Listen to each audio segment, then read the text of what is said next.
ఇది అల్లరి మరియు దయగలిగిన ఒక చిన్న చిలుక కథ.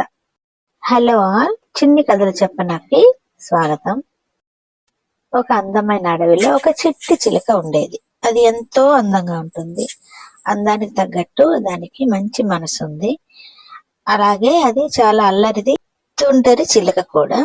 ఈ అల్లరి చిన్న చిలుకమ్మకి ఎక్కువ ఆసక్తి, కొత్త కొత్త విషయాలు తెలుసుకోవాలని, సాహసాలు చేయాలని కోరిక ఎక్కువగా ఉండేది.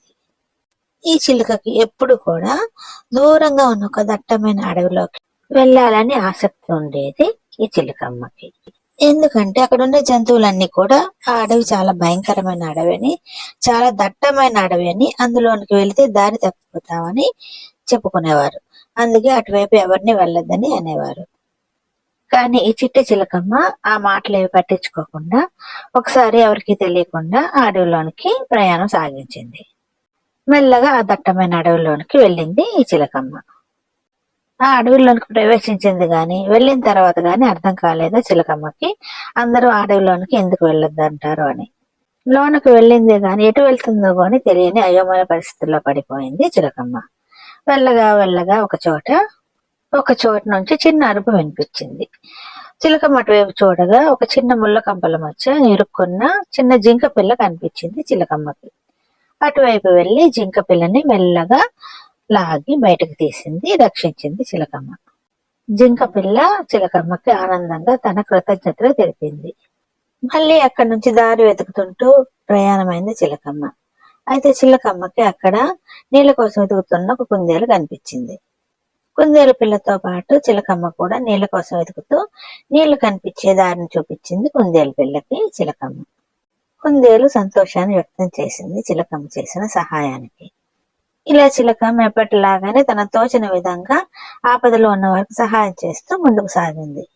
దారి తెలియక దిక్కుతోచక ముందుకు వెళ్తున్న చిలకమ్మకి ఒక మృదువైన స్వరం వినిపించింది. అది అడవి తల్లిది. అడవి తల్లి చిలకమ్మతో, చిలకమ్మ, నువ్వు ఇతరుల కోసం చేసిన సహాయాలకి నాకు సంతోషం అనిపించింది. నీ మంచితనమే నిన్నెప్పుడు కాపాడుతుంది. దారి తప్పి గమ్యస్థానాన్ని కోసం వెతుకుతున్న నీకు నేను దారి చూపిస్తాను. నేను చూపిన మార్గం నుంచి నువ్వు నీ నివాస స్థానానికి వెళ్ళవచ్చు అని చెప్పింది అడవి తల్లి. అలాగే అక్కడ ఒక అందమైన మార్గము వెలుగులు చిమ్ముతూ ప్రకాశవంతంగా దారి కనిపించింది చిలకమ్మకి. బంగారు వెలుగులు చిమ్ముతున్న ఆ మార్గాన్ని అనుసరిస్తూ ముందుకు సాగింది చిలకమ్మ. ఎట్టకేలకు తన అడవికి చేరుకుంది చిలకమ్మ. చిలకమ్మ అక్కడున్న తన స్నేహితులకి, అక్కడున్న అడవిలోని జంతువులకి, పక్షులకి తను చేసిన సాహసాన్ని చెప్పింది. అక్కడున్న అడవిలోని జంతువులు, పక్షులన్నీ కూడా చిలకమ్మని ఎంతో ప్రశంసించాయి. చిలకమ్మ చేసిన సాహస కార్యానికి ఆశ్చర్యపోయాయి అన్ని కూడా. అలాగే చిలకమ్మ ఆపదలో ఉన్న వారిని రక్షించే తీరుని జంతువులన్నీ కూడా ప్రశంసించాయి. అందుకే ఎప్పుడు కూడా ఇతరులకి మనం సహాయం మనకు తోచిన విధంగా చేస్తే ఎంతో మంచిది.